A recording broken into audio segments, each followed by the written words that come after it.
They say the quietest places hold the loudest secrets, but nothing prepares you for the kind of silence that feels like it's listening back. That's what I learned after taking the night cleaning job at the small town's museum, just until I could save enough to move out.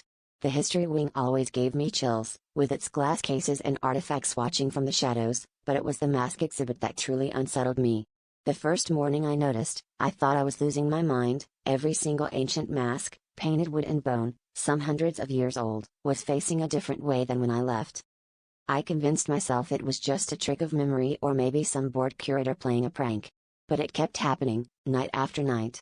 I started taking photos before I left, comparing them to the morning after. They were always different, sometimes by just a few degrees, sometimes turned completely around. My boss brushed it off, saying maybe the vibrations from the old boiler were to blame. But the masks weren't just moving, they were rearranging themselves in patterns, all lined up to face the exit, as if waiting for something. Or someone. Last Thursday, curiosity got the better of me. I set up my phone to record a time-lapse, propping it behind a pottery display. That night, as I finished mopping, I heard it, soft, rasping whispers, like wind through dead leaves.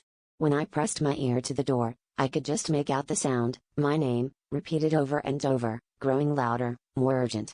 Heart pounding, I peeked in and saw the masks twisting, their empty eyes fixed on the spot where I stood. I ran, leaving my bucket and supplies behind. The next day, my phone was missing, but in its place, lying on the floor, was one of the oldest masks, its mouth carved wide in a silent scream. Now, when I walk past the museum after dark, I swear I hear muffled voices inside, all chanting my name. Whatever I heard that night wasn't meant for living ears, and I think the masks are still waiting for me, facing the door, ready for when I finally come back.